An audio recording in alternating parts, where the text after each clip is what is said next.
말씀 듣도록 하겠습니다. 반석에도 서져 나온 물, 이 제목을 같이 은혜를 나누도록 하겠습니다. 광야 40년, 광야 생활 40년. 이것은 이스라엘 백성에게 있어서는 마치 그 신혼 생활, 신혼 어떤 그 생활과 같은 결혼의 신혼기와 같은 그런 시절이었습니다. 광야의 단순함이 그렇게 만들었어요. 뭐 광야에서 뭐 먹을 것이 뭐가 있습니까? 아무것도 없죠.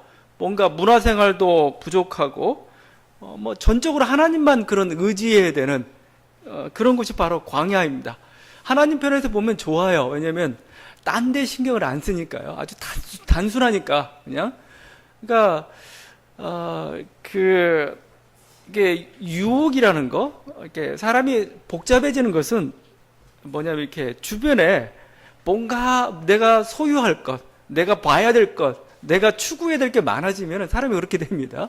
그러면 자연적으로 하나님으로부터 멀어질 수밖에 없어요. 또 다른 표현으로 쓰게 되면 자기로부터 멀어질 수밖에 없어요. 왜냐하면 외적인 것이 너무 눈에 들어오기 때문에 그렇습니다. 그래서 교회사에서 수도사들이 왜 광야로 나갔는가? 왜 그렇게 사람 없는 곳으로 자꾸 가려고 했는가? 물질의 유혹으로부터 벗어나기 위해서 그런 거죠. 욕망이 지배하는 곳으로부터 벗어나기 위해서 그런 겁니다. 그러니까 먹는 것도 기본적인 건 먹으면 되는데 자꾸 이게 먹고 더 좋은 걸 먹으려고 하고 하루치 먹으면은 며칠치를 쌓아놔야 좀 안심이 될 거야. 그러다 보니까 사람이 자꾸 매이게 되고 부자유하게 되는 것이죠. 그래서 이스라엘에게 있어서는 이런 광야가 때로는 굉장히 어떤 이상향적인 그런 곳으로 이렇게 인식되기도 하고 그렇습니다.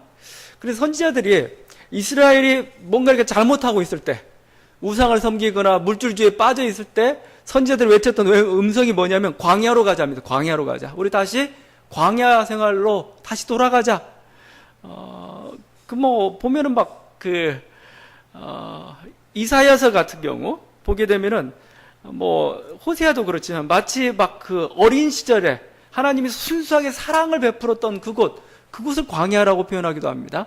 호세아서에서는 그들로 하여금 이제 우리 광야로 돌아가자 이렇게 표현하고 있습니다. 말씀인데 이제 나는 그를 꿰어내어 빈들은 광야입니다. 광야로 나가 사랑을 속삭여 주리라.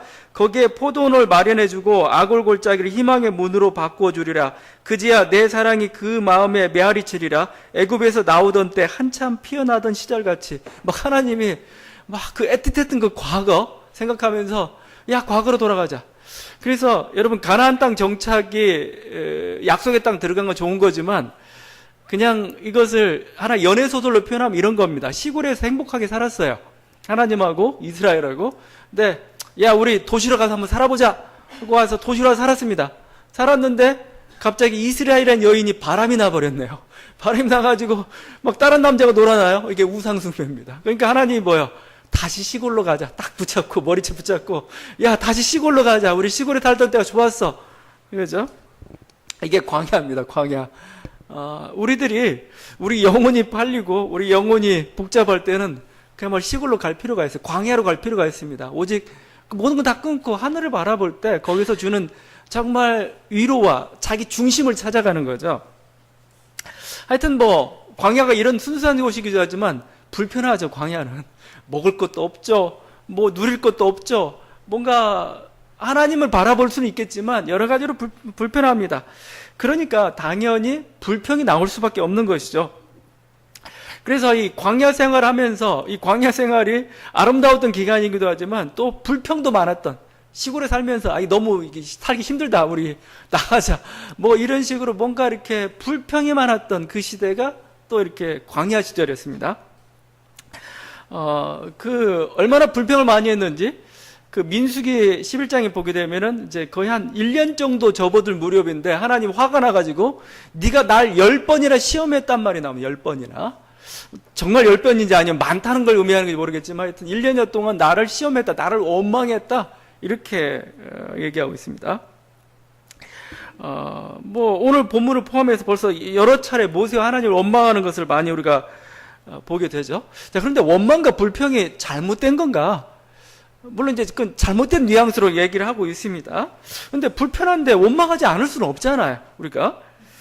그래서 학자들이 연구하다 보니까 원망이 여러 가지 종류가 있더라 이겁니다. 그래서 원망도 제1유형하고 제2유형으로 나눴어요. 광야 생활을 딱 이렇게 구분해 보니까 제1유형이 있고 제2유형이 있더라 이겁니다. 제1유형은 기본적인 정말 어떻게 보면 생존권의 문제입니다. 생존권의 문제가 부딪혔을 때 원망한 건 하나님이 그대로 받아줍니다. 제2유형은 약간 탐욕입니다. 탐욕을 구해서 하나님이 심판하시는 식으로 이렇게 나오고 있습니다. 제1유형의 그런 어떤 탄식이 참 많아요. 먹을 것, 입을 것, 어떤 안전의 욕구, 이게 전부 생존권과 관련된 거죠. 그런 어떤 생존권에 관련된 그 원망과 불평이 있을 때 하나님은 들으셨어요. 그리고 그거에 대해서 이렇게 하나의 응답을 보여주셨던 것이죠. 첫 번째 원망을 보니까 막 출애굽했을 때입니다. 막 출애굽하고 막 가고 있는데 애굽의 군대가 막 쫓아오고 있습니다. 앞에는 홍해가 가로막고 있습니다. 생존권의 위기죠. 그러니까 백성들이 막 원망합니다. 모세를. 야, 매장지가 없어가지고 여기서 우리 죽이려고 다 이렇게 끌고 왔느냐 막 원망합니다. 그때 하나님이 뭐예요? 구름기둥과 불기둥을 그 애국 군대 쪽으로 보내가지고 그들을 막았죠. 그리고 홍해의 길을 열어가지고 그들 무사히 건너갈 수 있도록 만드셨던 것이죠. 두 번째 보니까 이번엔 마라라는 곳에, 여러분 이제 성경 우리가 했던 거 다시 한번 점검해 보는 겁니다. 마라라는 곳에 오니까 이제 물이 있었습니다. 먹으려고 하니까 물이 너무 써요. 쓰니까 또 막 불평합니다. 야, 이런 불편한 상황에 어떻게 사냐? 그러니까 하나님이 그 마라의 쓴물을 또 달게 만들어 주시죠. 세 번째가 되니까 좀 이제 한 달 정도, 45일쯤 지나니까 이제 식량이 다 떨어졌습니다. 식량이 다 떨어져가지고 이제 먹을 게 없는 겁니다. 그러니까 막 또 모세를 원망하죠. 야, 이 광야 우리 죽게 만든다고. 애굽의 고깃가 막 그립다고 막 이렇게 원망을 하죠. 하나님은 그때 또 응답하셔서 어떻게 하십니까? 하늘의 양식을 비같이 이렇게 만나죠. 만나를 비같이 이렇게 쏟아부어 주셨던 것입니다. 오늘은 네 번째 원망입니다. 네 번째 원망. 갔는데 이제 마실 물이 없는 겁니다. 자기도 죽게 생겼는데 자기 자녀도 죽게 생겼고 이제 가축까지도 죽게 생겼습니다. 막 원망하죠.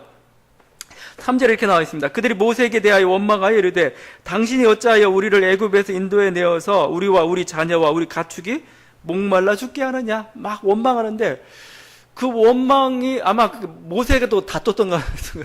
내가 하나님이냐, 왜 나한테 그냥 하나님한테 따져 막 그럴지도 모릅니다. 그러니까 막 이게 안 되겠으니까 모세가 이제 하나님께 가서 하는 얘기가 잘못하면 내가 돌에 맞아 죽게 생겼다고 막 이렇게까지 얘기했죠. 자, 그렇지 하나님 어떻게 합니까? 반석을 쳐라. 그러니까 물이 나오죠. 생수가 나오죠. 그래서 그걸 먹게 되었던 것이죠.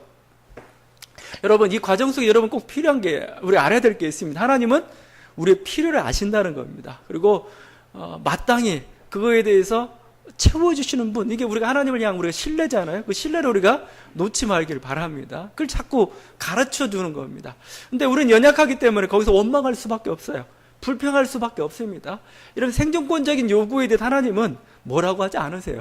그냥 그래, 네가 약해서 그렇구나. 하나님 그대로 수용해 주세요. 그래서 여러분 원망했다고 죄지었다고 생각하지 마십시오. 그래서 하나님한테 저 힘들어서 그러니까 좀 봐주라고. 이거 원망도 안 하고 어떻게 사냐고. 우리는 그렇게 할 수밖에 없는 그런 존재들입니다. 그래서 하나님께서 얼마만큼 우리들의 어떤 생존권의 필요에 대해서 아시고 그 원망에 대해서는 그대로 이렇게 간과해 주시는가, 오히려 그 필요를 채워주시는가는 그 민수기 20장에 잘 나와 있습니다. 민수기 20장에 무리바 사건이 또 하나가 있습니다. 여기도 무리바죠. 다툰 사건인데 민수기 20장에 무리바 사건이 또 하나가 있습니다. 거기도 물 때문에 다퉜습니다. 근데 이건 거의 광야 생활 40년 가까이 될 무렵입니다. 그때 또 다퉜는데 이렇게 그 백성들이 원망을 했습니다. 모세와 아론을 향하여서 너희가 어찌하여 여호와의 회중을 이 광야로 인도하여 우리와 우리 짐승이 다 여기서 죽게 하느냐? 너희가 어찌하여 우리를 애굽에서 나오게 하여 이 나쁜 곳으로 인도하였느냐? 이곳에는 파종할 곳이 없고 무화과도 없고 포도도 없고 석류도 없고 마실 물도 없도다. 좀 말이 더 길어졌죠.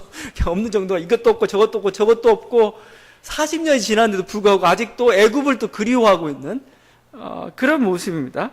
하나님 그거에 대해 뭐라고 하지 않으셨어요. 모세가 엎드려서 기도하니까 하나님 방법을 또 가르쳐 주죠. 반석을 쳐라, 이번에도. 그러니까 아마 광야라는 곳이 물이 귀한 곳이기 때문에 여러 번 이런 사건들이 있었던 것 같습니다. 근데 마지막에도 이제 광야에서 40년 마무리하는 그 순간에 또 있었던 것 같아요. 근데 모세가 자꾸 이렇게 하다 보니까 화가 났어요. 화가 나가지고 분노하면서 이제 반석을 치는데, 오늘 말씀에서는 부드럽게 쳤던 것 같아요. 반석을 딱 쳤는데, 이때는 화가 나가지고 막 그냥 막 때리듯이 2번을 쳤습니다. 이렇게 얘기합니다. 모세와 아론이 회중을 그 반석 앞에 모으고 모세가 그들에게 이르되, 반역한 너희여 들으라.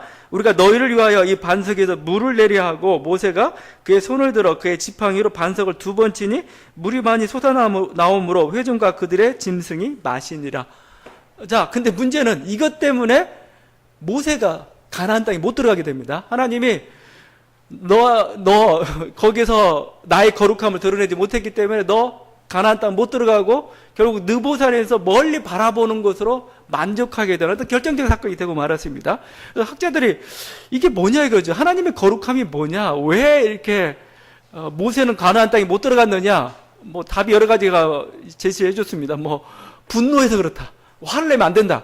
어떤 사람은 하나님이 한 번만 치라고 했는데 2번 쳐서 그렇다. 아니 뭐 하여튼 여러 가지 것들을 얘기합니다. 근데 결정적으로 하나님 뭐라고 표현하냐면 나의 거룩함이라는 표현을 쓰고 있어요. 거룩함.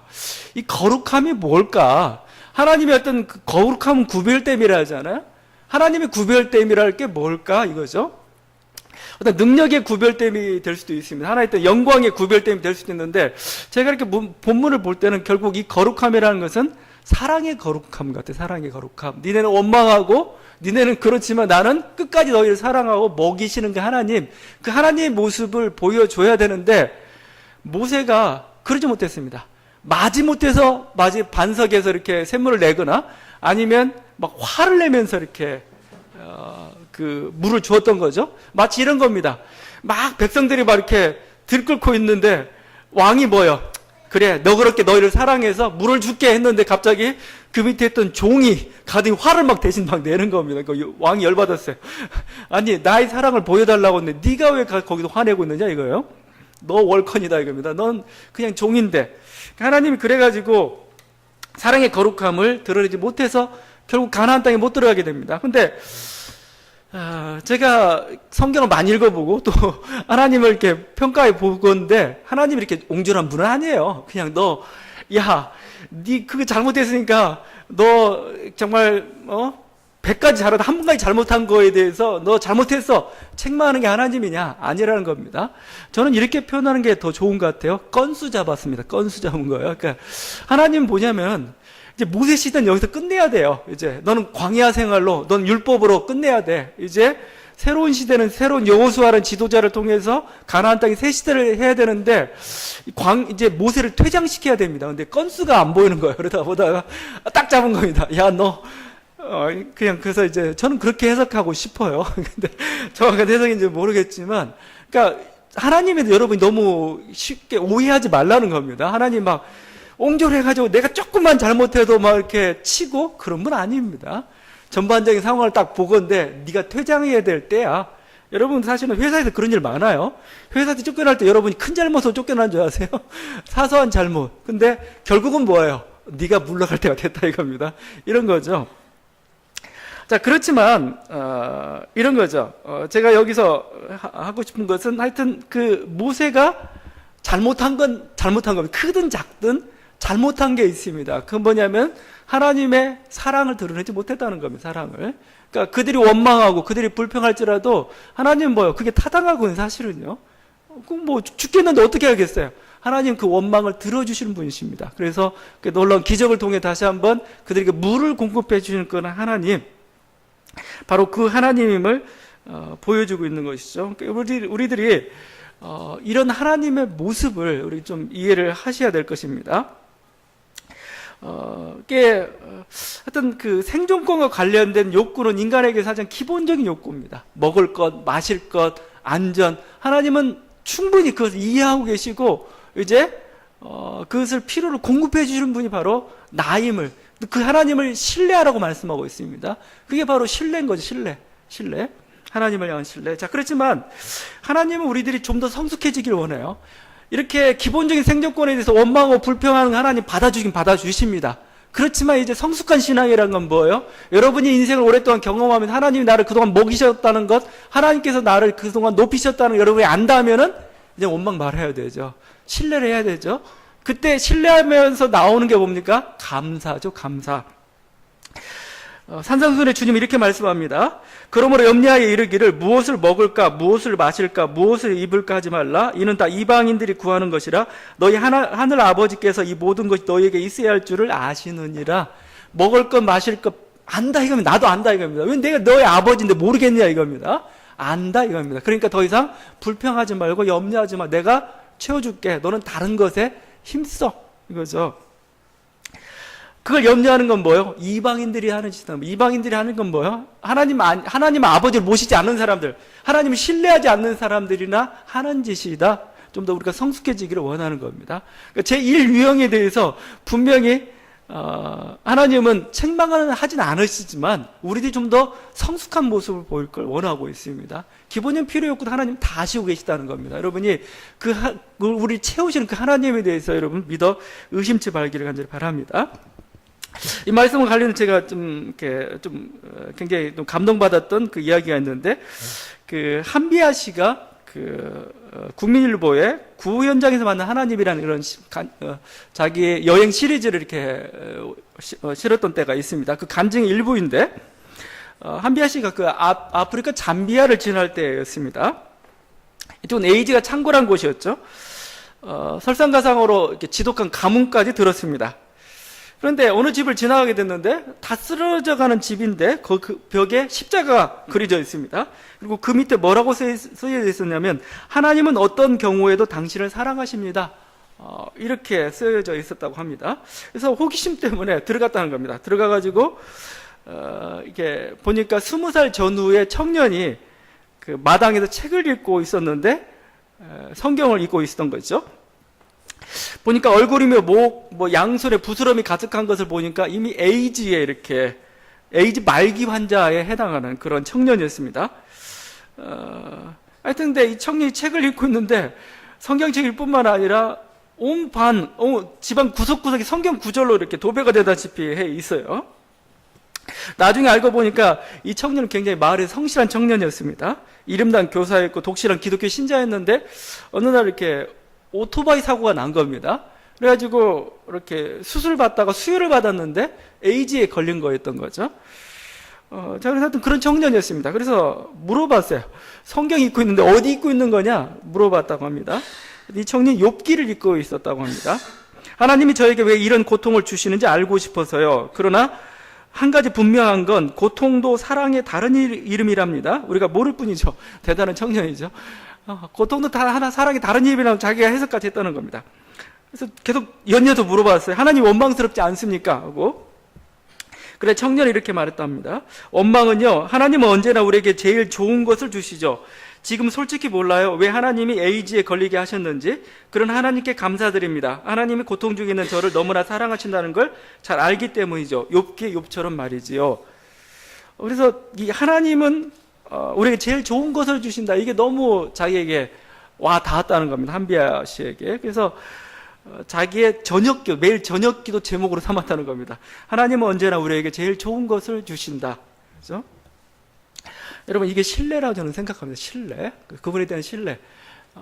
그리스도를 통해서 나타난 우리 하나님의 사랑, 그분의 아버지 되시는 그 신뢰 속에서 우리의 가장 기본적인 필요들, 아니 그 필요를 넘어서 더 좋은 것을 주신다 이거죠. 그것을 우리가 믿어 의심치 않는 것, 그게 바로 신뢰고, 어떻게 보면 광야 생활 40년을 통해서 이스라엘 백성들이 그 신뢰를 배우는 거죠. 신뢰를 배우지 못하고 신뢰에서 넘어졌을 때 우리들에게 나오는 게 염려고 불평이고, 좀 더 잘못하면 변절이고, 잘못하면 우상숭배고 물질주의로 빠져가는 것이죠. 이게 하나님 우리 주신 교훈입니다. 제1유형과는 다른 게 이제 제2유형이라는 게 있습니다. 광야생활 좀 제1유형을 많이 다뤘는데, 제2유형은 욕심과 좀 관련된 겁니다. 가장 기본적인 필요 외에 좀 욕심과 관련된 거, 좀 더 하나님의 적극적인 요구들이 좀 있는데, 하나님이 분노하셔서, 그들이 원망에 대해서 분노하셔서 이렇게 심판하셨을 때가 언젠가, 그 대표적인 게 가데스 바네아에서 있었던 사건 같아요. 가데스 바네아. 이제 가데스 바네아라는 곳에 와가지고 하나님이 진격 명령을 내립니다. 야, 가나안 땅이다. 이제 너희가 약속한 땅이니까 저 땅을 향해서 들어가라.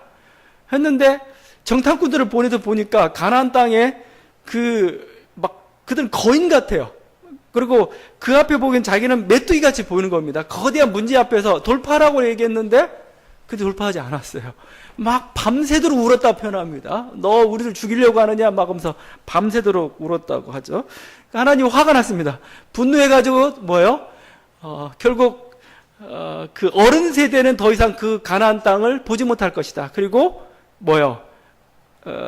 그 세대들은 뭐죠? 광야 40년 방랑하게 될 것이다. 방황하게 될 것이다. 문제가 있는데 문제를 돌파해야 될 그 시기가 있는 겁니다. 그때 주저했을 때 하나님 화를 내세요. 화를 내세요. 돌파해야 된다. 돌파해야 된다. 그죠? 너희가 돌파하지 않으면은 결국은 돌아가게 되어 있어요. 근데 결국은 그들은 돌아가는 길을 택했던 것이죠. 결국은 가데스 바네에서 하나님께서 그렇게 화를 내셨습니다. 악한 말을 할 때도 하나님께서 화를 내셨고, 이제 만나 먹다가 지쳤다고 막 고기 좀 먹고 싶다고 하니까 하나님 또 화를 내셨습니다. 그래서 그들에게 어떤 벌을 내냐면 메추라기 고기를 이 사이에 먹은 채 그냥 죽는, 그때 하나님 이렇게 그 말씀을 설명하고 있습니다. 그곳 이름을 기브로 핫다와라 불렀으니 욕심을 낸 백성을 거기 장사함이었더라. 그냥 이렇게 보면 됩니다. 우리 기본적인 욕구 외에 우리들의 어떤 좀 더 탐욕스러운 욕구들이 있을 때가 있어요. 여러분 인생을 살펴보면 그런 게 있습니다. 그거에 대해서 뭔가 이루어지지 않는다고 원망하고 불평할 때 하나님은 좀 기뻐하지 않으세요. 여러분이 잘 보세요. 정말 내가 좀 먹고 살기 위해서 그런 건가? 아니면 욕심인가 한번 보십시오. 욕심은 욕심을 낼 만도 하죠. 욕심은 괜찮습니다. 욕심이 이루어지지 않는다고 해서 원망하고 불평하면 하나님 기뻐하지 않으세요. 여러분이 그걸 잘 구분해 보셔야 됩니다. 그렇다고 해서 하나님이 이렇게 단순히 너 원망 한마디를 들으시고 너 잘못했어. 그런 건 아니죠. 그 사람의 어떤 삶의 양식인 겁니다. 지금 장기간에 걸쳐서 아마 조직적으로 계속되는 행위에 대해서 하나님이 심판하신 거죠. 너 안 된다. 너 지금 탐욕스러운 삶에 대해서 안 된다. 이거 그쳐야 된다 이거죠. 어쨌든 좀 더 용기를 내서 나가야 될 때 나가지 않는 그거에 대해서 그들은 하나님께서 그를 심판하셨던 것이죠. 하여튼 여러분 다시 한번 우리들의 삶 속에서 제1유형이든 제2유형이든 우리들이 필요한 것은 감사 같습니다. 감사죠. 감사는 건 결국 뭐냐? 하나님에 대한 그 신뢰입니다. 하나님께서 채우신다는 것, 하나님께서 가장 좋은 걸 우리들에게 주신다는 것, 여러분이 그것을 믿고 나아가는 것, 우리 광야 생활에서 배워야 될 가장 중요한 그 교훈입니다. 근데 무리바는 굉장히 아픈 추억이 되어버리고 말았죠. 사실 무리바는 이렇게 불릴 이유는 없는 겁니다. 무리바는 다투다는 뜻이죠.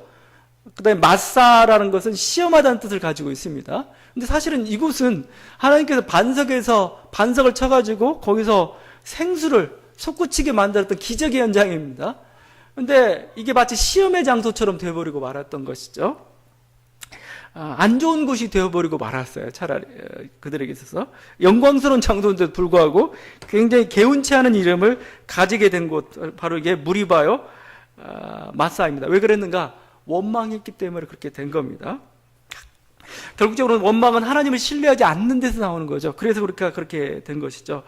여러분의 인생 속에서도 여러분이 여러 장소들을 거쳐왔을 것입니다. 그 거쳐온 장소들에 대해서 좋은 이름을 좀 붙일 수 있기를 바랍니다. 근데 어떻게 생기느냐? 신뢰할 때, 감사할 때 생기는 겁니다. 요셉이 애굽이나 자기가 노예로 팔려왔던 곳, 감옥이나 이것을 안 좋은 곳으로 평가했다면 그 인생도 별로 그렇게 잘 풀리지 않았을 겁니다. 오히려 감사한 곳으로 이렇게 바꿨던 것이죠. 남자나 군대에 갔다 온 사람들 중에 흔히 쓰는 말에 자기가 군대 생활했던 곳을 향해서는 오줌도 누지 않는다 이런 표현을 써요. 그냥 너무 이렇게 자기는 아픈 곳이라는 겁니다. 치욕스러운 곳이고 어떤 그런 이름이 붙은 곳이죠.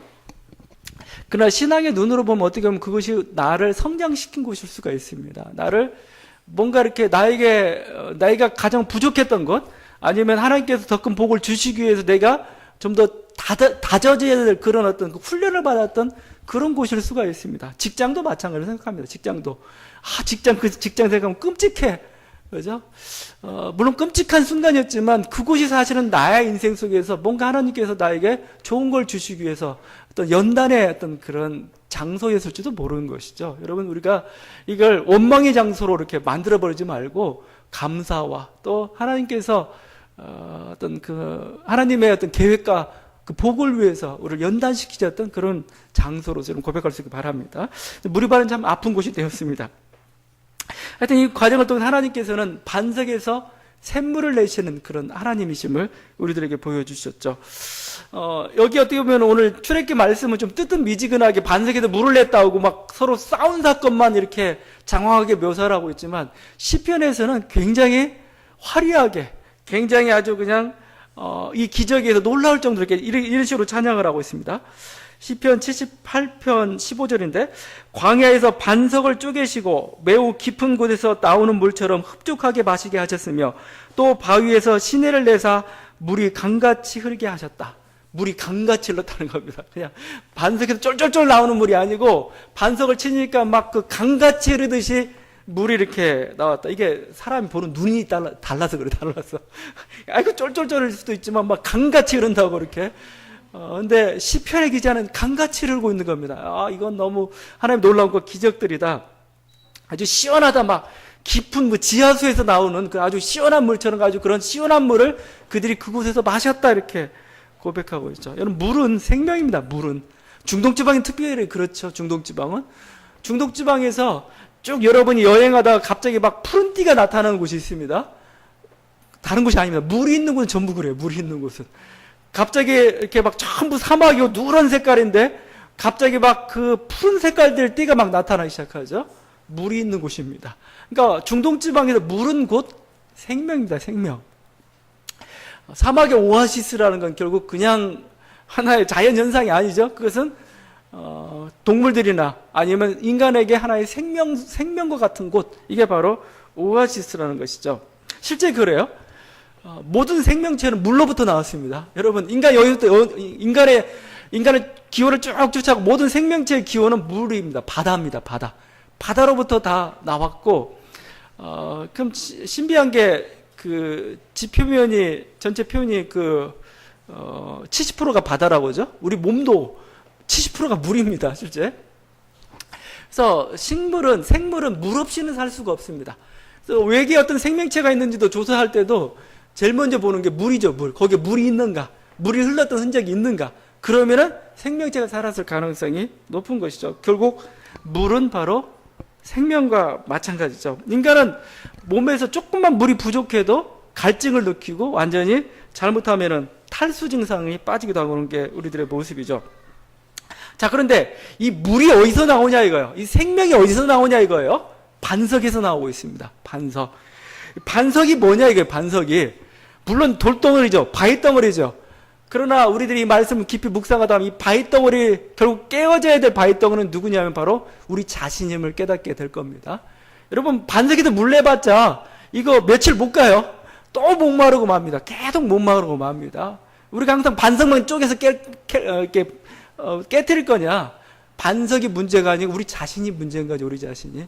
우리가 어떻게 보면 인생이란 광야를 지나고 있는데 여기에서 정말 우리 인생이란 광야가 낙원이 되고 정말 축복이 되려면은 다른 무엇보다 반석과 같은 내 자신을 깨트려야 됩니다. 바로 완고한 내 자신을 깨트려야 거기서 생명의 물이 나오는 것이죠. 그 보들레르 시 중에 자신을 벌하는 사람이라는 시가 있습니다. 제가 한번 읽어보겠습니다. 분노도 증오도 없이 난 백정처럼 너를 치리. 모세가 바위를 치듯이 내 사하라 사막 적실만큼 너의 눈가에서 고통의 물을 쏟아내게 하리. 희망에 부푼 내 욕망은 짭짤한 너의 눈물 위에서 먼 바다로 나가는 배처럼 헤엄치리. 보들레는 좋아하는 사람도 있고 싫어하는 사람도 있지만 악마적이라고 항상 얘기하죠. 여기서는 반석을 치는데 반석이 타인입니다.